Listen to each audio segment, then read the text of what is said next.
వసుదేవసుతం దేవం కంసచాణూరమర్దనం దేవకీ పరమానందం కృష్ణం వందే జగద్గురుం పార్థాయ ప్రతిబోధితాం భగవతా నారాయణేన స్వయం వ్యాసేన గ్రథితాం పురాణమునినా మధ్యే మహాభారతం అద్వైతామృతవర్షిణీం భగవతీం అష్టాదశాధ్యాయిని అంబ త్వామనుసందధామి భగవద్గీతే భవద్వేషిణీ భగవద్గీతే భవద్వేషిణీ.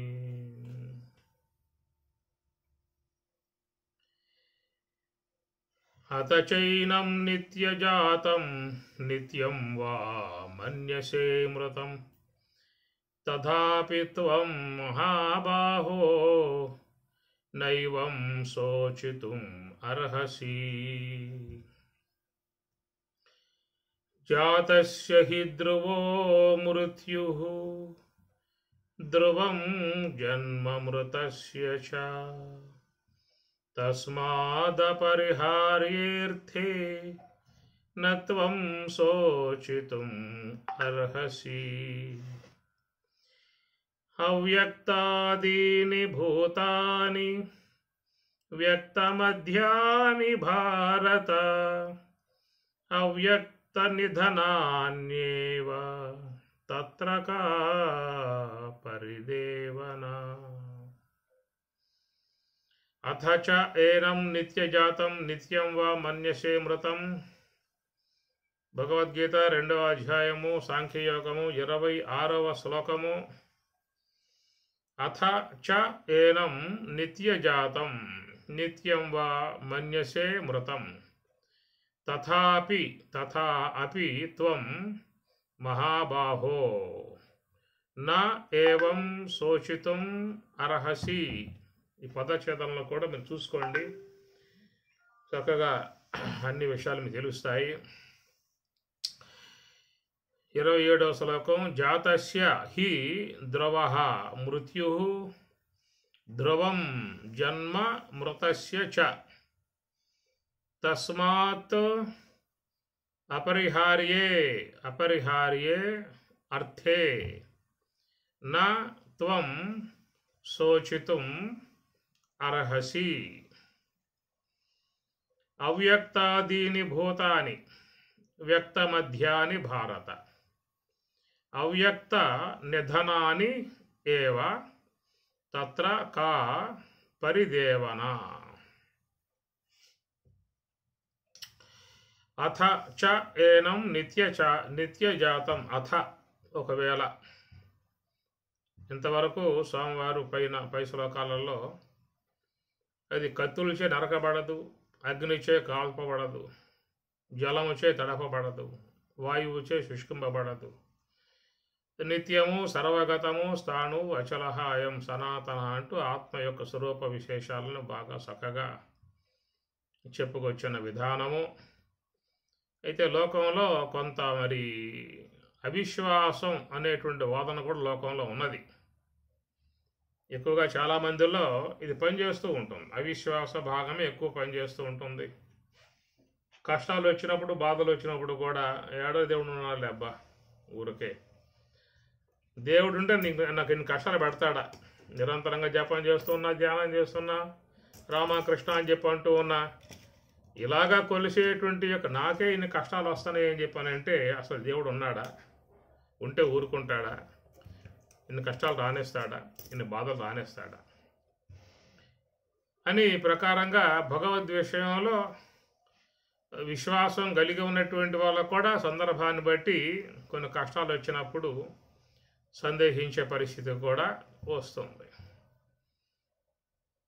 కలడందురు దీనులయడ కలడందురు కలడందురు కాలపాలన్ కల కలడు కలండెనుడు వాడు కలడో లేడో అని భాగవతంలో కూడా గజేంద్రుడు సందేహిస్తాడు. కలడందురు దీనులయడ కలడందురు పరమయోగి గణముల పాలన్ కలడు కలండనెడు వాడు అసలు కలడో లేడో. ఎందుకంటే ఆయన కూడా మరి ఆ ముసలితో బాగా పోరాటం చేశాడు.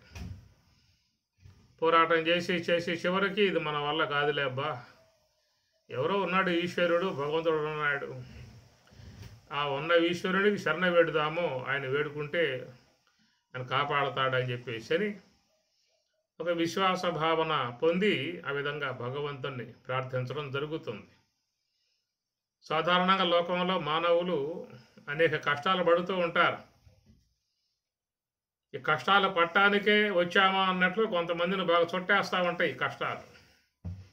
ఎక్కడెక్కడో ఉన్నవన్నీ మొత్తం ఒక్కసారిగా వచ్చి కాపురం పెడతాయి ఆ ఇంట్లో. కొంతమంది కుటుంబాలలో, కొంతమంది జీవితాలలో అలాంటి విధానంగా కష్టాలు కూడా ఎత్తుకుంటూ వచ్చి వాడి దగ్గరికి చేరుకుంటూ ఉంటాయి. భర్తృహరి అంటాడు, దైవ హతక తత్రైవ యాంతి ఆపద. దైవానుగ్రహం కోల్పోయినటువంటి వారు నిరంతరంగా ఆపదలు పొందే విధానంగా ఉంటుందని చెప్పేసి కూడా ఆయన ఉదాహరణ చెప్పుకొస్తాడు. కర్వాటో దివసేశ్వరస్య కిరణైః సంతాపితే మస్తకే వాంఛందేశమనాతపః విదివశాత్తు తాళస్య మూలం గతః తత్రాప్యస్య మహాఫలేన పదతా భగ్నం సశబ్దం శిరః అని. దైవ అతకః తత్రైవ యాంతి ఆపదః ఖర్వాటో దివసేశ్వరస్య కిరణైః సంతాపితే మస్తకే. యాసోయ కాలం ఒంటరిగా పోతూ ఉన్నాడు, ఎడారి ప్రాంతంలో పోతూ ఉన్నాడు. సూర్య భగవానుడు భగభగా మండుతూ ఉన్నాడు. ఆ విధంగా తన యొక్క తీక్షణమైన కిరణాలను కురిపిస్తూ ఉంటే అవి వచ్చి వాని యొక్క నెత్తి మీద పడతా ఉన్నాయి. ఎట్లా ఉంది నెత్తి ఆ యొక్క అని చెప్పనంటే కర్వాట అని అన్నాడు భర్తృహరి. కర్వాట అంటే బట్టతల, ఎంటుకలు మొత్తం ఊడిపోతాయి, కొంతమందికి నున్నగా వస్తుంది అన్నమాట. తిరుమల కొండకు పోయినా కానీ అంత నున్నగా రాదు, కానీ ప్రకృతి పరంగా ఊడిపోయినప్పుడు అది నిగనగలాడుతూ ఉంటుంది.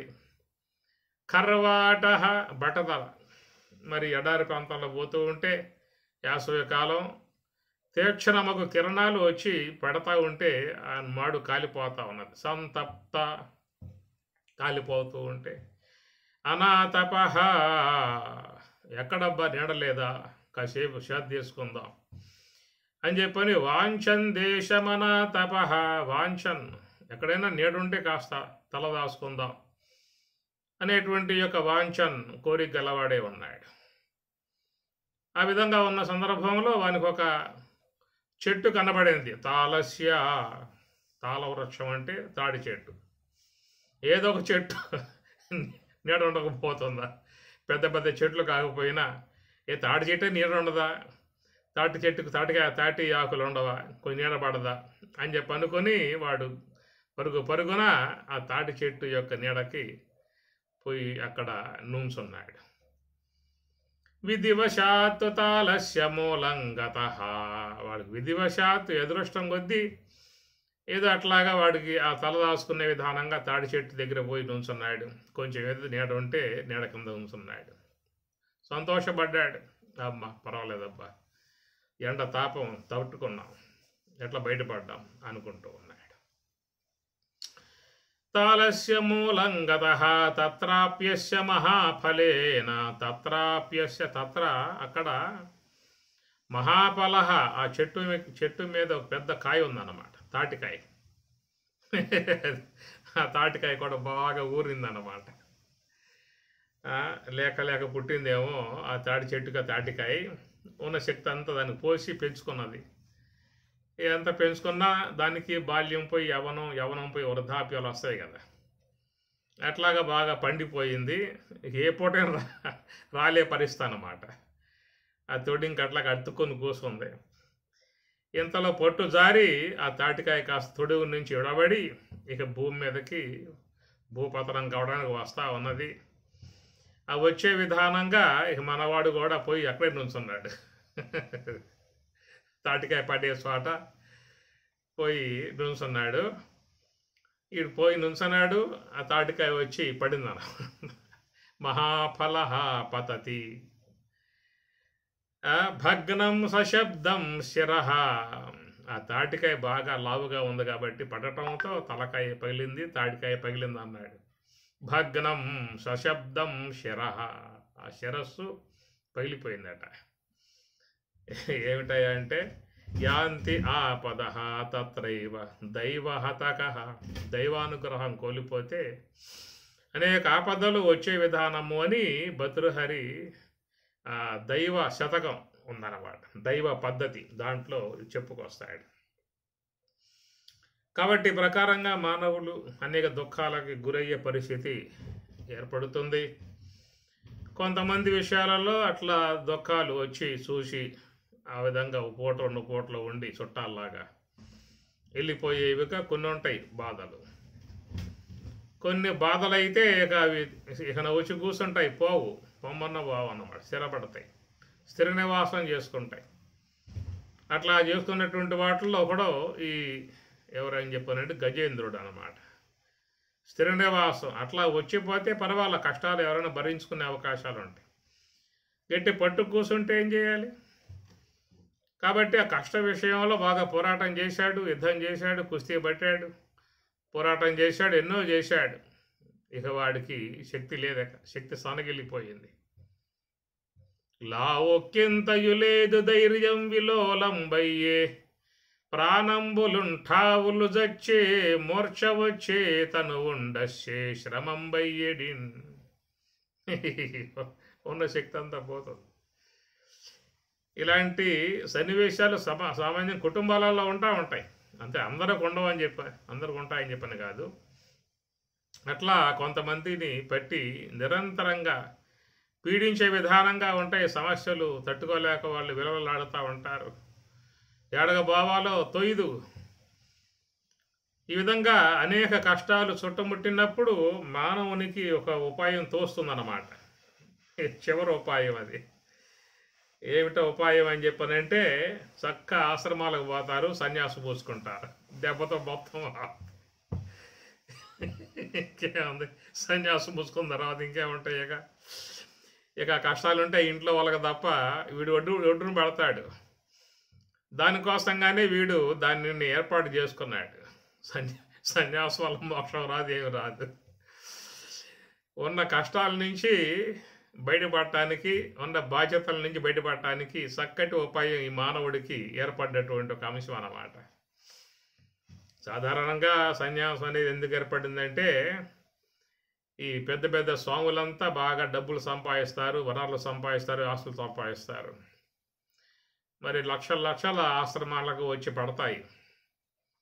పడిన తర్వాత రక్షణ విధానం చూసినట్లయితే మరి గృహస్థులుగా ఉన్నటువంటి వాళ్ళకి, కుటుంబ సంబంధం గల వాళ్ళకి ఇస్తే అది వారసత్వముగా వచ్చేస్తాయి అన్నమాట.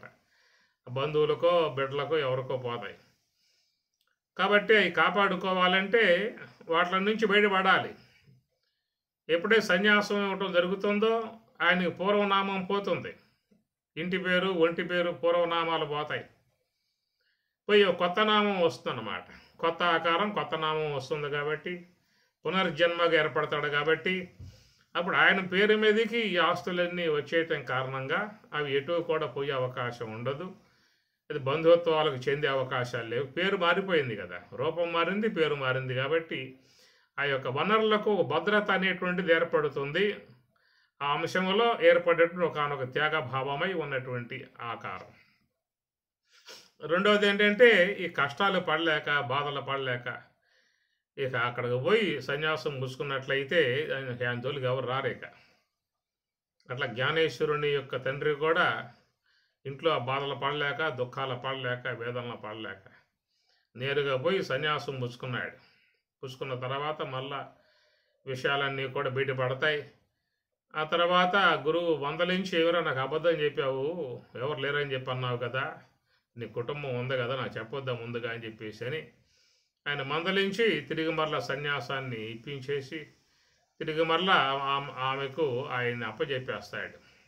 తర్వాత అక్కడి నుంచి మళ్ళీ కాపురం చేస్తాడు, బిడ్డలు పడతారు. నామదేవు, జ్ఞానదేవు, ఇట్లా నలుగురు బిడ్డలు పుడతారు తర్వాత. సరే, ఏదైనా మానవుడు తాను ఉన్నటువంటి కష్టాలు, బాధలు, దుఃఖాలు ఎప్పుడు కూడా చుట్టుముట్టి బాధించే విధానం ఏర్పడుతుంది. సంసారాన్ని ఒక సాగరంగా పోలిశారు. సంసారం సాగరం ఘోరం అని చెప్పని కూడా చెప్పుకొచ్చారు కదా. దిగే ముందేం తెలియదు, దిగిన తర్వాత అన్నీ తెలుస్తూ ఉంటాయి. అప్పుడు దిగే ముందేం తెలియదు. అందుకే మీకు భాగవతం అష్టమ స్కంధంలో గజేంద్ర మోక్షంలో చెప్పుకొస్తాడు. అటగాంచన్ కరణీ విభుండు నవపుల్లాంభోజ కల్వకల్హారమున్ అట ఇందిందిరవారమున్ కమట మీనగ్రాహ దుర్వారమున్ అట ఇంతాల రసాలసాల సమనోవల్లి మనోతీరమున్. గజేంద్రుడు దాంట్లో దిగక ముందు ఉన్నటువంటి పద్యం ఇది. అటగాంచన్ కరణి విభుండు నవపుల్లాంభోజ కల్హారమున్. నవపుల్లాంభోజ అప్పుడే వికసించి ఉన్నటువంటి యొక్క పుష్పాలు అన్నమాట. ఆ కొలంలో అందంగా ఉండే పుష్పాలు ఉంటే చూడండి కావాలంటే మీరు. రంగురంగులుగా ఉంటాయి, ఆకుపచ్చలో ఉంటాయి, పసుపచ్చలో ఉంటాయి, నీలంలో ఉంటాయి, ఎరుపులో ఉంటాయి. అనేకటువంటి యొక్క పద్మాలతో ఆ కొలనంతా కూడా, ఆ తటాకం, ఆ కొలనంతా కూడా ఆ తామరాకులతో, ఆ మధ్య మధ్యలో పుష్పాలతో, రంగురంగుల పుష్పాలతో రమణీయంగా శోభాయమానముగా సొగసులు ఒలుగుతూ ఉండేటువంటి యొక్క విధానముగా మరి ఆ కొలనంతా కూడా ఉంటుందన్నమాట. అయితేనేంటి, మనకి పైన చూస్తామే తప్ప లోపల ఏమన్నా తెలియదు కదా. ఆ కొలనకి లోపల ఏమన్నా తెలియదుగా. లోపల ఏముంటాయి చెప్పండి? ఉంటే ఏముంటాయండి, చేపలు ఉంటాయి, చిన్న చిన్న కప్పలు ఉంటాయి, ఇంకేదన్నా కానీ ఇలాంటి చేపలు ఉంటాయి తప్ప ఏముంటాయి లోపల ఇంకా అని చెప్పి అనుకుంటారు. కానీ దాంట్లో అట కమటమీనగ్రాహ దుర్వారమున్ వారించడానికి సాధ్యం కానటువంటి విధానముగా ఎంత పోరాటం చేసినా కానీ విడిపించుకుని బయటపడే విధానం కాకుండా ఉన్నటువంటి కమట మీనగ్రాహ దుర్వారమున్. చేపలే కాదట దాంట్లో ఉండేది, ముసళ్ళు ఉంటాయట ముఖ్యంగా. చేపలుంటే ఏం చేస్తాయి, ముసలు ఉండేంత ప్రమాదం. కమటమీనగ్రాహ దుర్వారమున్. దుర్వారం అలాగే ఎంత బారించినా కానీ ఎంత పోరాడినా కానీ బయటపడే అవకాశం లేనటువంటి విధానముగా లోపల ఉంటాయని చెప్పని అంటాడు భాగవతం అష్టమ స్కంధం. కాబట్టి ఈ ప్రకారంగా మన విషయ ప్రపంచంలో పోయేటప్పుడు కూడా పైన ఉన్నటువంటి యొక్క ఆ దివ్యమేదో దివ్యత్వముగా, నవ్యత్వముగా, సవ్యత్వముగా, సుఖవంతముగా, లాలసత్వముగా, ఆనందకరముగా దాంట్లో బాగా ఆనందించవచ్చు, సుఖాన్ని పొందవచ్చు, సంతోషాన్ని పొందవచ్చు, హాయిగా ఉండవచ్చు, హ్యాపీగా ఉండవచ్చు అనే విధానంగా వ్యక్తి ఆ ఊహలు చేసే విధానం ఉంటుంది. ఇక తర్వాత ఏర్పడేటువంటి పరిస్థితులు అనేక బాధలకు, దుఃఖాలకు హేతువై ఉండేటువంటి విధానము. కాబట్టి నవపుల్లాంబోజ కల్హారము పైన మాత్రం బ్రహ్మాండంగా రమణీయంగా శోభాయమానంగా ఉంది. దిగితే కదా అర్థమయ్యేది. మాంగళ్యం తంతునానేన మమ జీవన హేతునా కంఠే బద్నామి శుభగే సంజీవ శరధాం శతం. ఏముంది అక్కడ, బ్రహ్మాండంగా ఆనందంగా దిగే వ్యవహారం అవుతుంది. ఆ తర్వాతగా వచ్చే సాధక బాధకాలు ఏమిటో అర్థమయ్యే విధానము. కాబట్టి ఈ ప్రకారంగా మానవుడికి సాధారణంగా భక్తి ఉన్నప్పటికీ కూడా జీవితంలో వచ్చేటువంటి కష్ట నష్టాలు తట్టుకోలేక మరి ఈ ప్రకారంగా భగవద్ విషయంలో కూడా అతడు సందేహించే పరిస్థితి ఏర్పడుతుంది. అతచైనం నిత్యజాతం నిత్యం వా మన్యసే మృతం. అతచైనం నిత్యజాతం నిత్యం వా మన్యసే మృతం. సాధారణంగా లోకంలో నాస్తిక విధానంలో వాళ్ళు ఇట్లాగే భావిస్తారు. నిత్యం ఎల్లప్పుడూ కూడా మృతం, చనిపోయేదిగా, నిత్యజాతం నిరంతరం పుడతా ఉంటుంది, మృతం మన్యసే పుడుతూ ఉంది, చచ్చిపోతూ ఉంటుంది అనే విధానముగా ఈ మరి ఆత్మ అనేటువంటి యొక్క వస్తువు నిరంతరంగా అది పుట్టేది చనిపోయేదిగా ఉన్నది అనేటువంటిది. బౌద్ధ మతంలో క్షణిక విజ్ఞానం అని చెప్పి ఒకటి ఉన్నది. అది మొత్తం 4 భాగాలకు విభజింపబడింది బౌద్ధం. ముందు బుద్ధుడే దాన్ని స్థాపించాడు. ఆ తర్వాత దాని 4 చీలికలు ఏర్పడ్డాయి.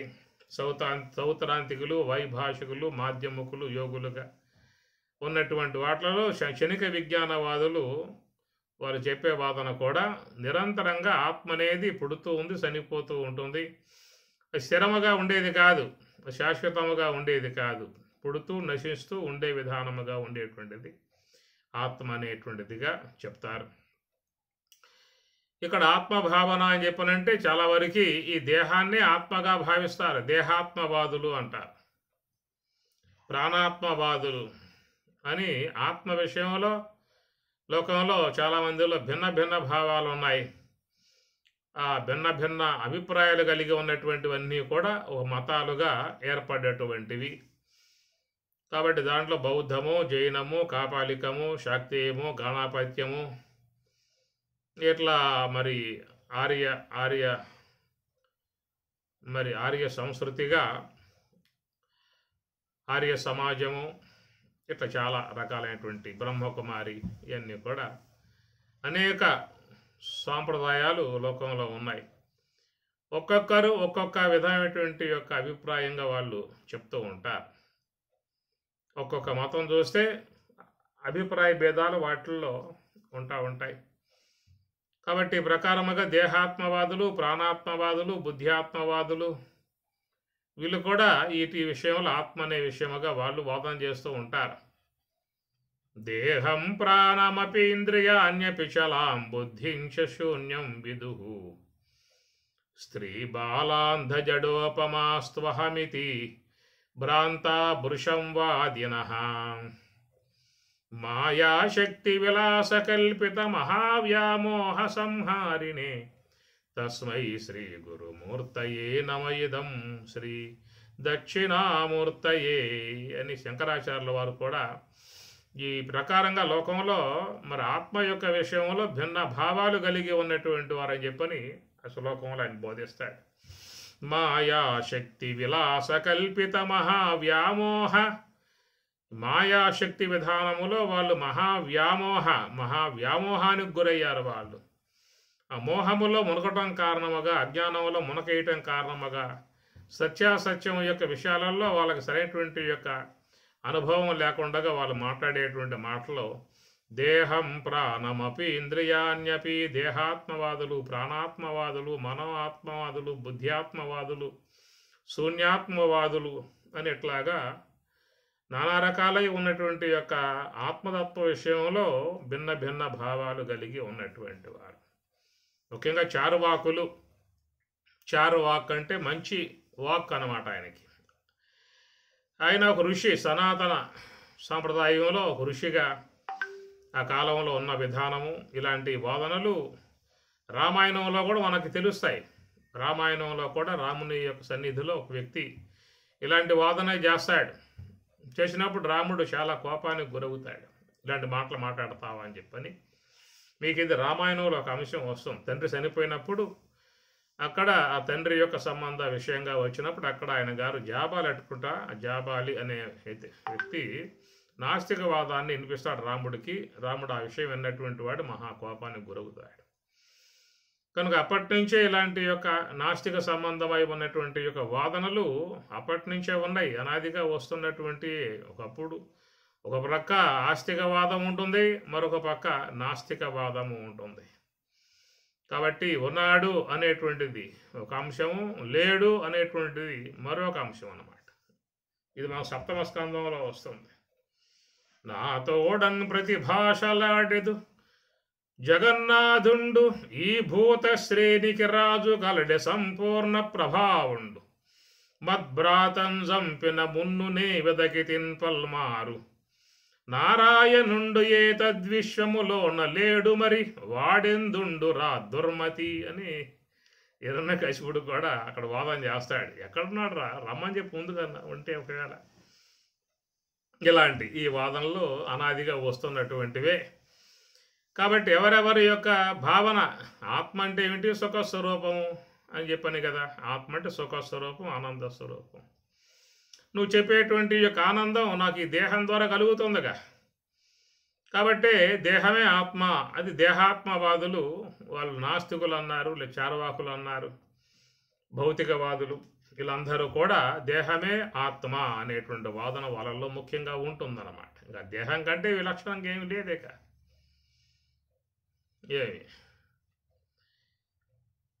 కాబట్టి ఈ దేహం ఉన్నంత వరకే మనం విశ్వంలో ఉంటాం. ఈ దేహం పోయిన తర్వాత ఇంకేం లేదేక. గాలి గాలి కలిసె గగనంబు గగనంబు, మంట మంట కలిసె మన్ను మన్ను, నీట నీరు గలసె నిర్మలంబై ఉండే. గాలి గాలి కలిసె గగనంబు గగనంబు. మన దేహములో గాలి ఉన్నది, గగనము ఉన్నది, వాయువు ఉన్నది, అగ్ని ఉన్నది. ఈ పృథివీ సంబంధ పదార్థాలు, ఎముకలు, రక్త మాంసాలు, పృథివీ సంబంధ వస్తువులు ఉన్నాయి. కాబట్టి దీంట్లో ప్రాణం ఉన్నంత వరకు ఇవన్నీ కూడా జతగూడి సమీకరణగా అన్నీ కలిసిమెలిసి ఉంటాయి. ఎప్పుడైతే ప్రాణం నిష్క్రమించిందో ఇక శరీరంలో ఉన్నటువంటి ఆ పంచభూతాలు మరి సమిష్టి పంచభూతాలలో చేరిపోతాయనే మాటగా గాలి గాలి కలిసే గగనంబు గగనంబు, మన్ను మన్ను కలిసే మంట మంట. కాబట్టి దేహంలో ఉన్న ఆకాశం ఆకాశంలో కలిసిపోయింది, దేహంలో ఉన్న వాయువులు వాయువులో కలిసిపోయాయి, ఈ దేహంలో ఉన్న అగ్ని అగ్నిలో కలిసిపోయింది, దేహంలో ఉన్న జలం జలంలో కలిసిపోయింది, పృథివీ సంబంధ వస్తువులు మట్టిలో కలిసిపోయాయి, నిర్మలంబై ఉంది. ఈ ప్రకారంగా ఒక హేతువాదముగా, నాస్తికవాదనగా ఈ దేహమే ఆత్మ అనేటువంటి విషయముగా నువ్వు చెప్పే సుఖం దేహం ద్వారా పొందుతూ ఉన్నాము. జీవితంలో రోజువారీగా ఆ దేహం ద్వారా అనేక సుఖములు సౌఖ్యములు అనుభవిస్తూ ఉన్నాం. కనుక దేహంతో ఉంటేనే సుఖము సౌఖ్యము, ఆ దేహం లేకపోతే సుఖం సౌఖ్యం ఏముంది ఇంకా. కనుక నువ్వు చెప్పేటువంటి యొక్క సుఖ సంతోషాలు మేము దేహం ద్వారా పొందుతూ ఉన్నాం. కాబట్టి అందువల్ల ఈ దేహమే ఆత్మ అని దేహాత్మవాదులు అన్నమాట. ఎందుకంటే ఆత్మ అనే పదము దేహానికి అన్వయం ఉన్నది, మనస్సుకి అన్వయం ఉన్నది, సందర్భాన్ని బట్టి వాడే విధానం ఉంటుంది. పరమాత్మ కూడా భగవద్గీతలో మనస్సుకి ఆత్మ అనే పదం వాడాడు. ఉద్ధరేదాత్మనాత్మానం ఆత్మానం అవసాదయేత్తు, ఆత్మైవ హ్యాత్మనో బంధు, ఆత్మైవ రిపురాత్మన బంధురాత్మాత్మనశ్చ ఏనాత్మైవాత్మనా జత. ఆత్మ ఆ మనసు అనేటువంటి వస్తువునే ఆత్మ అనే పదంతో వాడతారు. కాబట్టి ఆత్మన్యేవాత్మనా తుష్ట చితః ప్రజ్ఞ. కాబట్టి ఆత్మయే బంధువు, ఆత్మయే శత్రువు అన్నాడు. ఆత్మయే బంధువు, ఆత్మయే శత్రువు. ఇక్కడ ఆత్మ అని చెప్పనంటే లోన ఉన్న ప్రత్యేగాత్మకు అన్వయం కాదు. ఆత్మ శత్రువు, ఆత్మ మిత్రుడు అంటే దేనికి వస్తుంది అప్పుడు అర్థం? మనస్సుకు వస్తుంది. ఎవరి మనస్సు ఎవరికి స్వాధీనమై ఉంటుందో వారి మనస్సు వారికి సుఖాన్ని, శాంతిని, ఆనందాన్ని, సంతోషాన్ని ఇచ్చేదిగా ఉంటుంది. ఎవరి మనస్సు ఎవరికి స్వాధీనమై లేదో వాళ్ళ మనస్సు ఏమిస్తుంది? స్వాధీనం తప్పి ప్రవర్తించే మనస్సు ప్రమాదాలు కలగజేస్తుంది, దుఃఖాల్లో పడవేస్తుంది, బాధల్లో పడవేస్తుంది, సమస్యలు కొని తెచ్చి పెడుతూ ఉంటుంది. కనుక వశం తప్పి ప్రవర్తించే మనస్సు వాని జీవితానికి మహా ప్రమాదకారిగా తయారవుతుంది. ఎక్కడ పడ్డ గొడవలు, కొట్లాట్లు, తిట్లాట్లు, సమస్యలు, బాధలు, అనరాని మాటలు అంటాడు, గొడవలు చేసుకుంటాడు, చేరిన పనులు చేస్తాడు, గొడవలు చేసుకుంటాడు, చూడరానే చూస్తాడు, సమస్యలు చేసుకుంటాడు. కాబట్టి ప్రకారంగా వశం తప్పి ప్రవర్తించే మనస్సు అది ప్రమాదానికి గురవుతుందని చెప్పి అన్నాడు. ఎందుకంటే మనస్సు వశంలో ఉండాలి. అది తప్పిందా అని చెప్పారంటే ఇంద్రియాలు కూడా అట్లాగే ప్రవర్తిస్తాయి. ఎందుకంటే ఇంద్రియాలు మనస్సు అనేటువంటి యొక్క వస్తువు పరిధిలో పనిచేసేటువంటి అన్నమాట. మనస్సు సంబంధం లేకుండా ఇంద్రియాలు పనిచేసే అవకాశం లేదు. కనుక మనస్సు అనేటువంటి దాని పరిధిలోనే ఇంద్రియాలు పనిచేసేటువంటివిగా ఉన్నాయి. అందువల్ల మనస్సు అనేది స్వాధీనం లేకపోయిందా అని చెప్పనంటే ఆ యొక్క మనస్సును పెట్టి ఇంద్రియాలు కూడా ఆయా మార్గాల్లో ప్రవర్తన చేసేవిగా ఉంటాయి. అందువల్ల మన భాగవతం సప్తమ స్కంధం చివరిలో చెప్పినటువంటి శీర్షపద్యంలో రథము మేనెల్ల సారథి బుద్ధి ఇంద్రియ గణము గుర్రములు పగ్గములు మనము అన్నాడు. రథము మేనెల్ల, దేహాన్ని రథముతో పోలిశారు. రథం అంటే ఒక బండి అన్నమాట. రథము మేనెల్ల సారథి బుద్ధి అన్నారు. ఇంద్రియ గణము గుర్రములు పగ్గములు మనము, ఇంద్రియములు అనబడేటువంటివన్నీ కూడా గుర్రములుగా పోలిస్తే పగ్గము మనము, పగ్గము అనగా దానికి కట్టబడేటువంటి మరి ఆ యొక్క దాన్ని మనము మనము అంటే మనస్సు అన్నమాట. కాబట్టి ఇంద్రియాలకు కట్టబడి ఉన్నటువంటి యొక్క సంఖ్యలు అనేటువంటి ఇది మనస్సు. కాబట్టి మనస్సు అనేది ప్రధానముగా ఇంద్రియాలతో అనుబంధం కలిగి ప్రవర్తిస్తూ ఉంటుంది. మనసు వశం తప్పి ప్రవర్తించినట్లయితే ఇంద్రియాలు కూడా ప్రమాద పరిస్థితులలో ఈడ్చుకుపోయేవిగా ఉంటాయి. కాబట్టి బుద్ధింతు సారథిం విద్ధి, కాబట్టి బుద్ధి అనే దాన్ని సారథిగా పెట్టుకుని నీ జీవితం నడుపుకోవాల్సి ఉంటుంది. కేవలం మనస్సుకే అప్పచెప్పావు అని చెప్పనంటే మాత్రం ప్రమాదాల్లో పడతావని చెప్పని అంటారు. అందువల్ల ఇక్కడ మనస్సే బంధువు మనస్సే శత్రువు అనే వాడటం కారణం ఏంటంటే మనస్సు ఆత్మ అనే పదం వాడారు. ముఖ్యంగా ఉద్ధరేద ఆత్మనమ్మ సావదేయత్తు మన ఏవ మనుష్యానం కారణం బంధమోక్షయో. కాబట్టి ప్రకారముగా ఆత్మ అనేటువంటి పదముతో మనస్సును వాడుతూ మరి ఆ మనస్సే శత్రువు మనస్సే బంధువు అనే మాటగా పరమాత్మ చెప్పినటువంటి యొక్క అంశము. ఇక్కడ మా ఆత్మ అనే పదం మనస్సుకు వర్తించేటువంటి విధానముగా ఉంటుంది. అంత మాత్రముతో యొక్క ఆత్మ అంటే మనస్సు అనే భావనగా రాకూడదు. ఒక సందర్భంలో మనస్సుని ఆత్మతో పోలిశారు అట్లా. కాబట్టి ఆత్మ అనేటువంటిది బంధువు, తానే శత్రువు అని చెప్పనంటే వశం తప్పి ప్రవర్తించేదిగా వంటి మనస్సు అది శత్రువై కూర్చుంటుంది. తన వశములో ఉండి ప్రవర్తించేదిగా ఉంటే అది తనకు బంధువుగా స్నేహితుడుగా మంచి మార్గం తీసుకుపోయేదిగా సుఖశాంతులు అందజేసేదిగా ఇలాంటి సమస్యలు బాధలు దుఃఖాలు రాకుండా జీవితం నడిపేదిగా ఉండే విధానంగా ఉంటుంది. మరి తనకు వశమై ఉన్నటువంటి ఆత్మ అని, వశం తప్పి ప్రవర్తించేటువంటి ఆత్మ అంటే మనస్సు, దానివల్ల అనేకమైనటువంటి బాధలు దుఃఖాలు సమస్యలు వస్తాయి. కాబట్టి వశం తప్పి ప్రవర్తించే విధానం ఎందుకు అయ్యింది ఆత్మ అంటే మనస్సు అని చెప్పనంటే మరి దాంట్లో ఈ చేరకూడని గుణాలు దాంట్లో చేరాయన్నమాట. లేదా ఆశ్రయ సంబంధమై ఉన్న గుణాలు దాంట్లో ప్రవేశించాయి అని అర్థం. ఆశ్రయ సంబంధమై ఉన్న గుణాలు ప్రవేశించినట్లయితే అక్కడ మనస్సు వశం తప్పి ప్రవర్తిస్తుంది.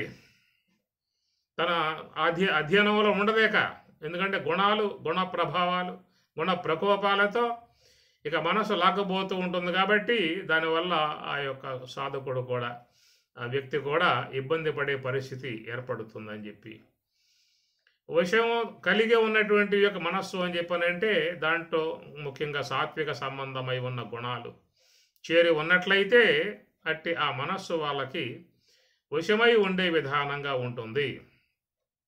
కాబట్టి ప్రకారముగా మరి ఆత్మయే శత్రుస్థానములో ఉండి ప్రవర్తిస్తూ ఉన్నది, ఆత్మయే మిత్రుస్థానములో ఉండి ప్రవర్తిస్తున్నది అనేదిగా పరమాత్మ. ఉద్ధరేదాత్మనాత్మానం అవసాదయేత్ ఆత్మైవ హ్యాత్మనో బంధు ఆత్మైవ రిపురాత్మన, ఆత్మయే బంధువు ఆత్మయే రిపు శత్రువు అని చెప్పన్నప్పుడు ఆత్మ అనే పదం వాడినప్పుడు అది మనం లోపలికి పోకూడదు, ప్రత్యేగాత్మ దగ్గరికి పోకూడదు. ప్రత్యేగాత్మ దగ్గర పోయామంటే ఆ ప్రత్యేగాత్మయే నీకు బంధువు అవుతుంది, ఆ ప్రత్యేగాత్మయే నీకు శత్రువు అయి కూర్చుంటుంది అక్కడ. కనుక ఈ యొక్క విషయం ప్రత్యేగాత్మ యందు అన్వయం అయ్యే అవకాశం కాదు. ఇక్కడ కేవలం మరి ఆత్మ అనే పదం వాడినప్పుడు మనస్సు యొక్క స్థానంలో చెప్పుకోవాల్సి ఉంటుంది. ఆ మనస్సే నీకు బంధువు, ఆ మనస్సే నీకు శత్రువు ఎందుకు అయిందని చెప్పనంటే మరి దాంట్లో చేరకూడని గుణాలు చేరితే అది శత్రుస్థానం అయిపోతుంది. ఏవి చేరితే జీవితం సుఖవంతంగా ఉంటుంది అలాంటి గుణాలు, సాత్విక సంబంధ గుణాలు, దైవీ గుణాలు, దాని దైవీ సంపద అన్నారు కదా. అలాంటి గుణాలు కనుక ఉన్నట్లయితే ఆ యొక్క ఆత్మకు మనస్సు నీకు మిత్రుడుగా ఉండి నిరంతరంగా నేను కాపాడుతూ ఉంటుంది, ప్రమాదాల్లో పడకుండా చూసుకుంటుంది, ఎలాంటి ఇబ్బందులు పడకుండా చూసుకుంటుంది, సమస్యల్లో పండవకుండా కాపాడుతుంది. ఇంద్రియాలను కూడా చాలా వరకు మన యొక్క అధ్యయనంలో పెట్టుకుని ప్రవర్తింపజేయిస్తూ ఉంటుంది.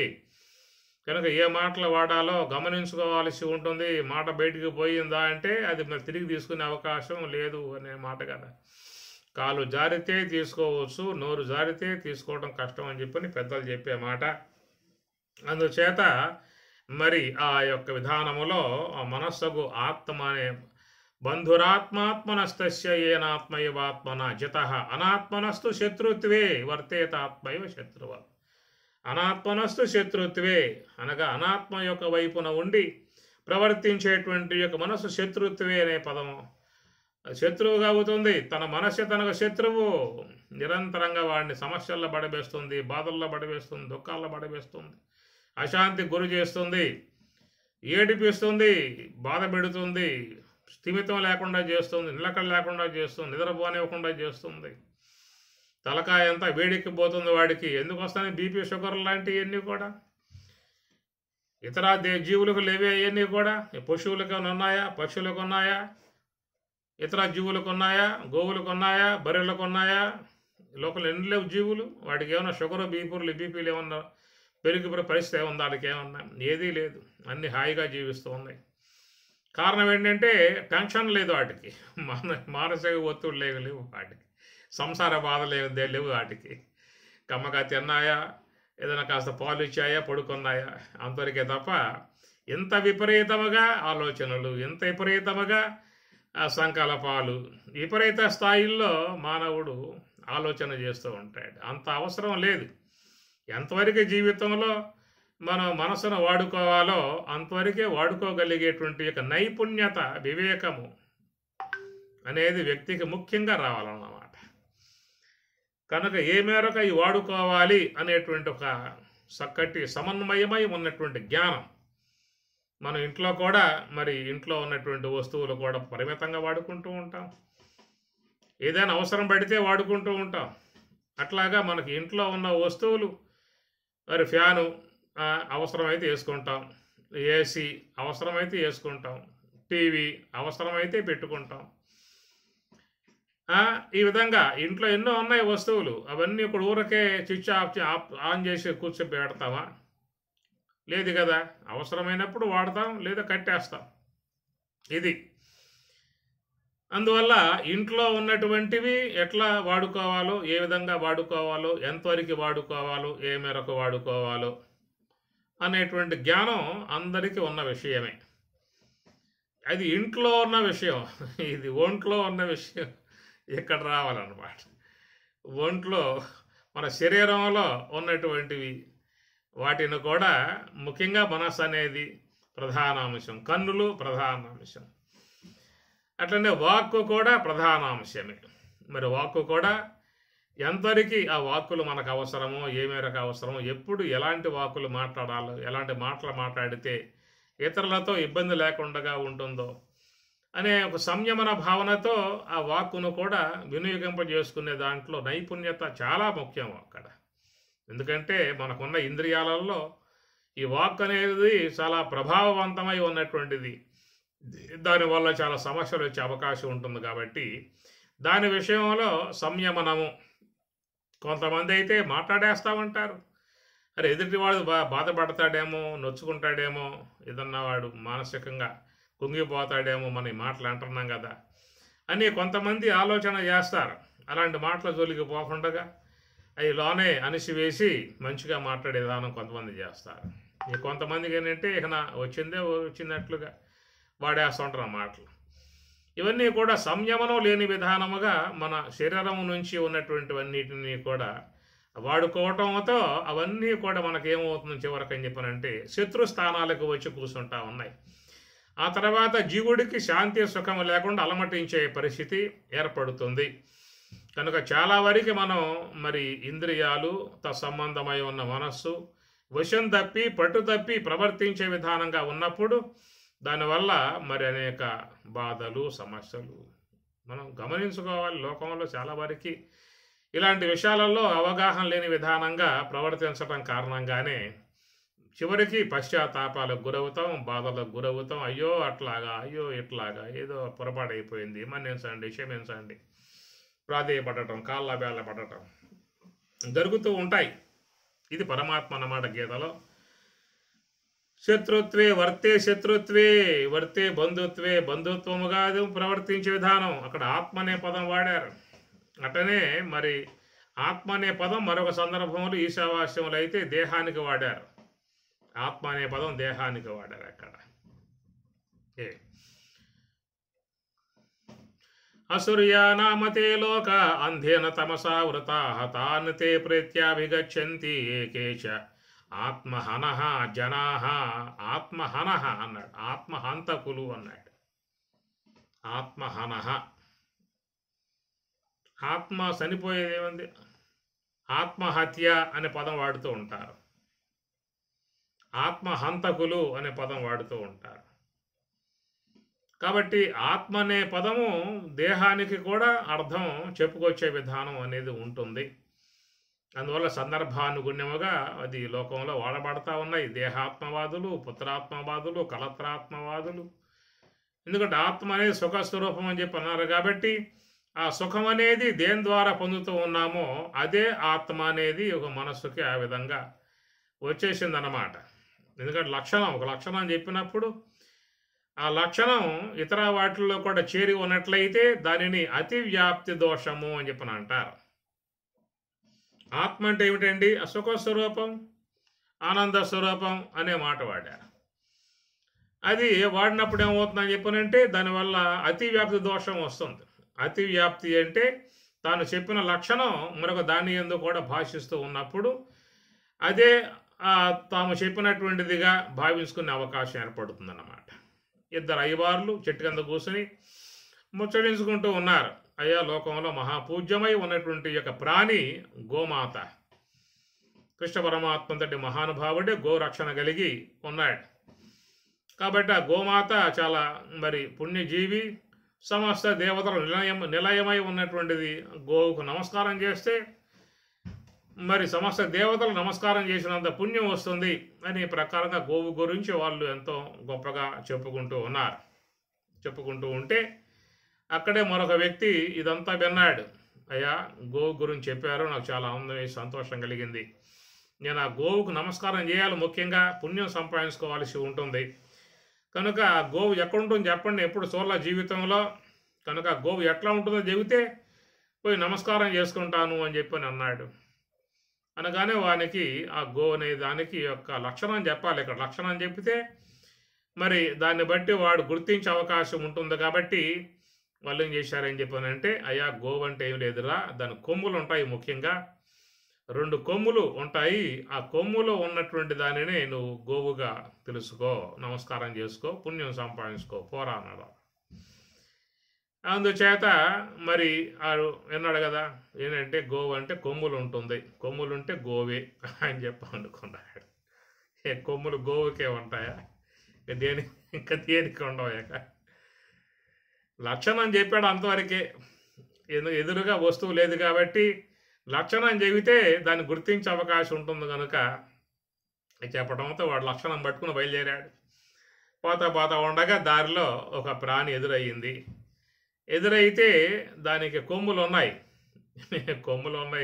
ఎన్ని రకాలుగా దేవుళ్ళో కొమ్ములు ఉండేవి. అయితే వాడి పాలిట కాపోట కొమ్ములు ఉన్నటువంటి ఒక గొర్రె ఎదురైందన్నమాట. ఇంకేదన్నా మరొక ప్రాణి అయితే పర్లేదు, కానీ గొర్రె అన్నమాట. ఆ గొర్రె బాగా కొమ్ములు బాగా తిరిగి ఉన్నాయి గుండ్రంగా. అది చూశాడు. అయ్యవారు చెప్పింది అదే కదా, కొమ్ములు ఉంటే గోవ అని చెప్పని అన్నారు. ఇది గోవే, కొమ్ములు ఉన్నాయి కాబట్టి గోవే అని చెప్పి అనుకున్నాడు.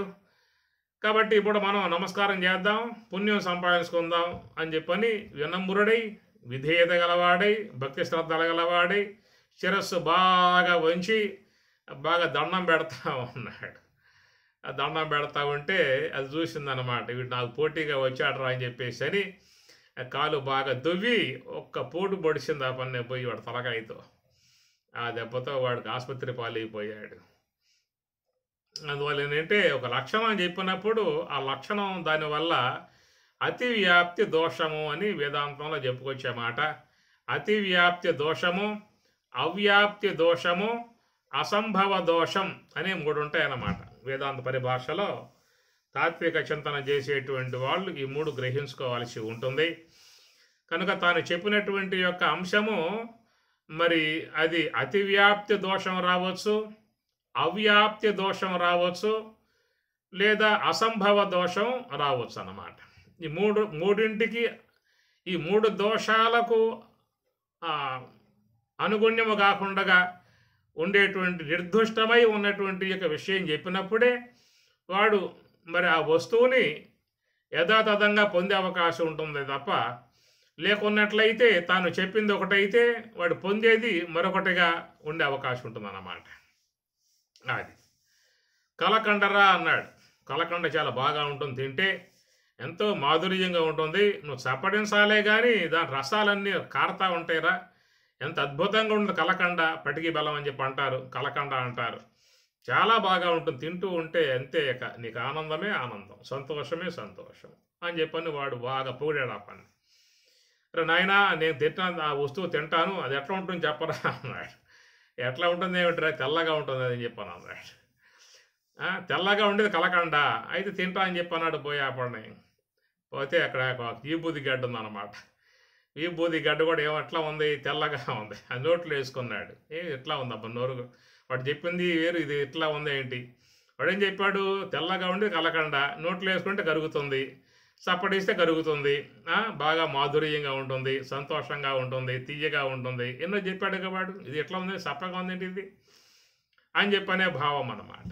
కారణం ఏంటంటే లక్షణం చెప్పాడు, ఆ లక్షణం అతి వ్యాప్తి అయిందన్నమాట. ఏ కలకండలో తెల్లదనం ఉన్నదో ఆ తెలుపుతనం అనేటువంటిది పటికి బెల్లంలోనూ ఉన్నది, ఇంకా మార్బుల్ రాయిల్లో ఉంటుంది.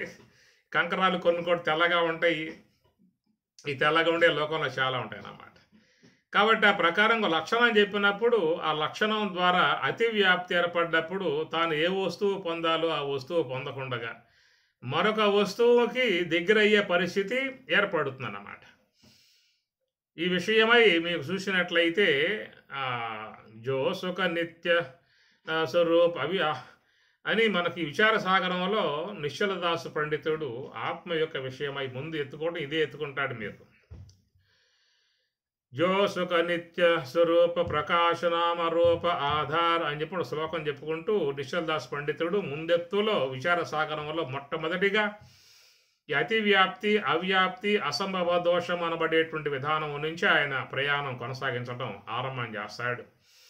దాంట్లో మీరు చూడండి, విచార సాగరం మొదట్లో ఉండే యొక్క అంశమే ఈ 3 కూడా అతి వ్యాప్తి, అవ్యాప్తి, అసంభవ దోషాల గురించి దాని ప్రస్తావన వస్తుందన్నమాట.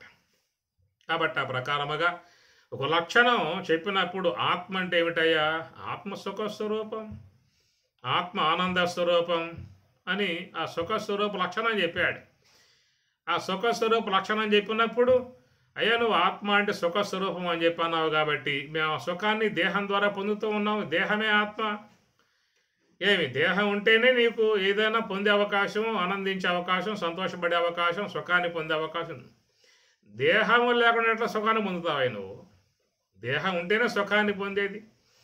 కాబట్టి లోకంలో అందరూ కూడా మరి శారీరక సుఖం నిరంతరముగా అందరూ కూడా పొందుతున్న విధానమే కనుక కాబట్టి దేహమే ఆత్మ, దేహముతో ఆనందించండి, దేహముతో సుఖించండి, దేహముతో సంతోషాన్ని పొందండి అనేటువంటి యొక్క వాదన లోకంలో దేహాత్మవాదులు చెప్పుకొచ్చారు. ఎందుకంటే సుఖం అని చెప్పి అన్నావు కాబట్టి ఆ సుఖ లక్షణం మరి ఎక్కడున్నది అంటే వీళ్ళు చెప్పే విధానం దేహమునందే ఉన్నది.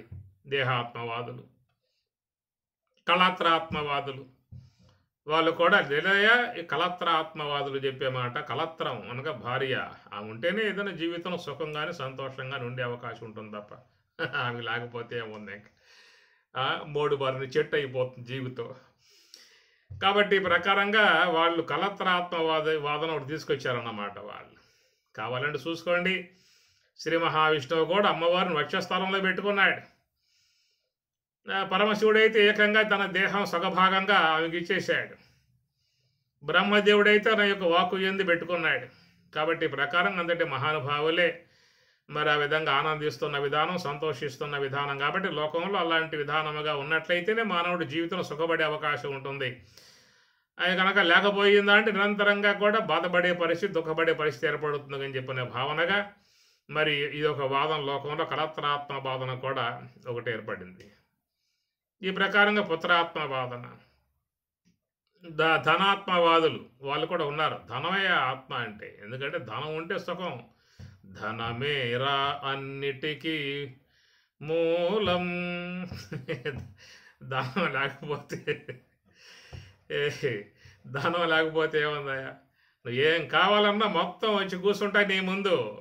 అట్లా ఫోన్ పే కొట్టేసావు అనుకో, ఇంటికి వచ్చి కూర్చుంటాయి మొత్తం. నువ్వు బయటికి పోయే పరిస్థితి అవసరం లేదు. నీకు బ్యాంకులో డబ్బు ఉండాలి, నీ చేతిలో సెల్ ఉండాలి, దాంట్లో ఫోన్ పే యాప్ ఉండాలి, చాలు అంతే. ఆ విధంగా చేసుకున్నామంటే ప్రతి ఒక్క వస్తువుని ఇంటికి వచ్చేస్తుంది. హాయిగా, సుఖంగా, ఆనందంగా ఉండవచ్చు, ఏ చీకు చింత లేకుండా ఉండవచ్చు అని చెప్పేసి ధనాత్మవాదులు వాళ్ళు కూడా ఆత్మ అంటే సుఖం, ఆత్మ అంటే ఆనందం, అది ఉంటేనే ఆనందం, లేకపోయేదే దుఃఖమే, బాధలే, అనేక వేదనలే, సమస్యలే, అలమటించడమే అనేటువంటి విధానంగా మరి ఈ ప్రకారం ఎన్నో ఉన్నాయిలేండి. కొన్ని శంకరులైతే దేహం ప్రాణమపి ఇంద్రియాన్యపి చలాం బుద్ధించ శూన్యం విదుహు అని ఆయన గారు అవే చెప్పుకొచ్చాడు. అనగా దేహం ప్రాణమపి ఇంద్రియాన్యపి అని దేహాత్మవాదులు, ప్రాణాత్మవాదులు, మనో ఆత్మవాదులు, బుద్ధ్యాత్మవాదులు, శూన్యాత్మవాదులు. కనుక ఆయనకి ఏ యొక్క జీవితం అనుభవానికి వచ్చాయో, ఎదురయ్యాయి సమస్యలు ఆనాటి కాలంలో ఎదుర్కొన్న ఆయన గారు ఎక్కడ పడ్డా చూస్తే దేహాత్మవాదులు, ప్రాణాత్మవాదులు, బుద్ధ్యాత్మవాదులు. ఆయన జీవితం అంతా చాలా పోరాటం అంతా వాళ్ళతోనే చేశాడు. అవన్నిటినీ మరి ఆయన గారు ఖండించి అవన్నీ కూడా పూర్వపక్షం చేసి మరి ఆత్మ అంటే ఏమిటో దాని విషయాన్ని ప్రతిపాదన చేసుకుంటూ శంకరాచార్యుల వారు అద్వైత అంశాన్ని లోకంలో ప్రతిష్టాత్మకంగా తీసుకొచ్చి ఇవన్నీ కూడా పక్కకు నెట్టిపారేసేసి ఇవన్నీ కాదరా, ఇవన్నీ కేవలం ఊహా సంబంధము, అవాస్తవములు, మిథ్యా సంబంధం, అజ్ఞాన సంబంధం ఏర్పడ్డాయి అని చెప్పిన ఆ కాలంలో ఆయన గారు మరి అవన్నీ కూడా పక్కకు తోసేయటం జరిగింది. ఎందుకంటే ఆత్మ సుఖస్వరూపము అన్నావు కాబట్టి మరి ఆ సుఖం అనేది దేని ద్వారా వస్తుందో దాన్నే ఆత్మగా భావించుకునే అవకాశం ఉన్నది. అలాంటి కోణంలో ఉన్న శ్లోకం ఇది. అథచ ఏనం నిత్యజాతం నిత్యం వా మన్యసే మృతం తదాపి త్వం మహాబాహో నైవం శోచితుం అర్హసి. అథచ ఏనం ఒకవేళ నీవు గనక నిత్యజాతం నిరంతరం పుట్టేదిగా, నిత్యం వా మృతం మన్యసే నిరంతరం చనిపోయేదిగా, అది పుట్టేదిగా చనిపోయేదిగా ఆత్మ భావించుకున్నా కానీ తథాపి ఆ ప్రకారంగా నువ్వు భావించుకున్నప్పటికీ కూడా మహాబాహో నా ఏవం శోచితం అర్హసి. ఒకవేళ అనే పదం ఇది ఇక్కడ శ్లోకం 26వ శ్లోకము పరమాత్మ యొక్క అభిప్రాయంగా చెప్పిన శ్లోకం కాదు ఇది. అథచ ఏనం ఒకవేళ నీవు కనుక ఆ విధంగా భావించుకున్నట్లయితే, ఒకవేళ నువ్వు చెప్పే నీ వాదన ప్రకారంగా ఆత్మ అనేది నిరంతరంగా పుట్టేదిగా, నిరంతరంగా చనిపోయేదిగా నువ్వు ఒకవేళ భావించుకున్నట్లయితే కూడా నువ్వు దాని యొక్క విషయంలో త్వం నీవు తథాపి ఆ విషయంలో మహాబాహో ఏవం ఈ విధముగా తెలుసుకుని నా శోచితం దుఃఖించటానికి నా అర్హసి తగి ఉన్నటువంటి వాడుకు కావు. ఇది పరమాత్మ అభిప్రాయం కాదు. లోకంలో చాలామందిలో ఇలాంటి యొక్క విధాన భావాలు ఉన్నాయి. ఆత్మ అంటే అది పుట్టేది అని, చనిపోయేది అని చెప్పని భావాలు ఉన్నాయి. క్షణిక ఆత్మవాదులు ఇదే భావం చెప్తారు, దేహాత్మవాదులు ఇదే భావం చెబుతారు. ఆత్మ పుట్టిందయ్యా, చనిపోతుంది, దేహమే ఆత్మ అనే విధానముగా లోకంలో చాలామందిలో ఇలాంటి అభిప్రాయాలు ఉన్నటువంటి వారు నానా రకాలుగా ఉన్నాయి. ఏదైనా బయటికి లాగితే తప్ప నీకు తెలియబడే అవకాశాలు లేవు. దాంట్లో దిగావు అని చెప్పనంటే అట్లాగే వెళ్ళిపోతావు. అట్లాగే వెళ్ళిపోతాం. ఇప్పుడు ఉన్నారు ఒక మతం, ఒక సాంప్రదాయం కొత్తగా వచ్చింది ఈ మధ్యకాలంలో. భగవంతుడు అంటే సర్వవ్యాపకుడు కాదు. ఆయన కేవలం జ్యోతి బిందు స్వరూపముగా ఎక్కడో అనంత వీధులలో ఉంటాడే తప్ప అంతటా ఉండేవాడు దేవుడు కాదు అని ఒక సిద్ధాంతం వెలువడింది. దాన్నే వాళ్ళు విని ఆ మార్గంలో అందరూ పోతూ ఉన్నారు. కాబట్టి ఆ ప్రకారంగా ఆ యొక్క దానిని ధ్యానించినట్లయితే వాళ్ళు కూడా పరిశుద్ధాత్ములై దేహం సాలించిన తర్వాత ఆ వైకుంఠ ధామానికి సత్యలోకానికి వాళ్ళు వెళ్ళిపోతారు అని చెప్పనేమాట. శాస్త్రం చెప్పే మాట ఏంటి? మనకు భగవద్గీతాదులన్నీ కూడా నువ్వు ధ్యానం చేయటం వల్ల నీలో ఉన్నటువంటి ఈ యొక్క బ్రహ్మం అంతటా ఉన్నది కాబట్టి ఆ బ్రహ్మమే నీవై ఉంటావు అనే మాట చెబుతూ ఉన్నారు. కాబట్టి బ్రహ్మం అంటే ఎక్కడో అనంత వీధులలో జ్యోతి బిందు స్వరూపముగా ఎక్కడో ఉన్నది అనేటువంటి యొక్క మాట అది మనకు శాస్త్రపరమై ఉన్న అంశము కాదు. కనుక వాళ్ళు ఆ విధంగా చెప్పేటువంటి యొక్క అంశములు విన్నటువంటి వాళ్ళకి ఎలాంటి అవగాహన లేని కారణంగా వాళ్ళు చెప్పేటువంటివే వాస్తవములని చెప్పిన భావించి అట్లాగే వాళ్ళు వెళ్ళిపోతూ ఉన్నారు. ఈ ప్రకారంగా ఇస్లామిక్ వాళ్ళు చెప్పే మాటలు ఆ ప్రకారంగా ఆ మార్గంలో వాళ్ళు పోతూ ఉన్నారు. అటనే క్రైస్తవుగా ఉన్నటువంటి వాళ్ళు చెప్పే మాటలు అనుసరించి వాళ్ళు వెళ్ళిపోతూ ఉన్నారు. అటనే వైష్ణవ విధానంలో వాళ్ళు చెప్పే విధానం చూసి వాళ్ళు అట్లాగే పోతూ ఉన్నారు. అయ్యా, భగవంతుడు అంటే వైకుంఠంలో ఉన్నాడు, నువ్వు ఆయన సేవించినట్లయితే నీకు చక్కగా ఈ దేహానంతరం ఆ సాలోక్యము, సామీప్యము, సాయుధ్యము, సారూప్యం అని చెప్పి అడగబోయిన తర్వాత నీకు మోక్షం ఏర్పడుతుంది అనే విధానంగా వాళ్ళు చెప్పే అంశాలు వాళ్ళు. ఇట్లా చూస్తే ఇంకా మనకి లోకంలో చాలా సంబంధమై ఉన్నటువంటి యొక్క వామ మార్గీయులు ఉన్నారు, అది ఒక మార్గం. చాలా అచులు ఉన్నారు, వాళ్ళు చెప్పే విధానం అదొక రకం. ఇట్లా నానా రకాలై ఉన్నటువంటివన్నిటి మధ్యలో మనం ఉన్నాం. కాబట్టి ఎవరో ఒకరు ఏదో ఒక మార్గంలో తగులుకొని పోతున్నటువంటి విధానమే. ఆ వాటన్నిటిలో పడకుండా సరైనటువంటి యొక్క మార్గ విధానంగా ప్రయాణం చేసే విధానం రావాలని చెప్పానంటే సరైనటువంటి యొక్క వాస్తవాన్ని చెప్పే గురువు పాలిట పడ్డట్లయితే ఏదైనా మనకు మంచి మార్గం దొరికే అవకాశం ఉంటుంది తప్ప ఏమాత్రం ఏమారాము అని చెప్పానంటే ఏదో ఒక మార్గంలో పడ్డాము అంటే ఆ కాలువలో కొట్టుకుపోవడమే, నదిలో కొట్టుకుపోవడం తప్ప అట్లాగా జీవితం దాంట్లోనే కలిసిపోతుంది. చివరికి అవాస్తవంతోనే జీవితాన్ని గడిపేస్తారు. అట్లా దేహం సాలించే విధానం ఏర్పడుతుంది. కాబట్టి అథ అంటే ఒకవేళ చ ఏవం నిత్యజాతం నిత్యం వా మృతం మన్యసే, అది నిరంతరంగా పుట్టేదిగాను చనిపోయేదిగాను ఒకవేళ నువ్వు భావించుకున్నా కానీ నువ్వు ఏడవాల్సిన పని లేదని చెప్పనే మాట అది పరమాత్మ అభిప్రాయం కాదు. కొంతమంది లోకంలో ఉన్నటువంటి భావాలు కాబట్టి ఆ భావాన్ని అనుసరించి స్వామివారు చెప్పినటువంటి యొక్క అంశము. ఓం సహనా భవతు సహనౌ భునక్తు సహ వీర్యం కరవావహై తేజస్వినావధీతమస్తు మా విద్విషావహై. ఓం శాంతి శాంతి శాంతి. హరి ఓం తత్సతు. శ్రీ గురుభ్యో నమః. హరి ఓం.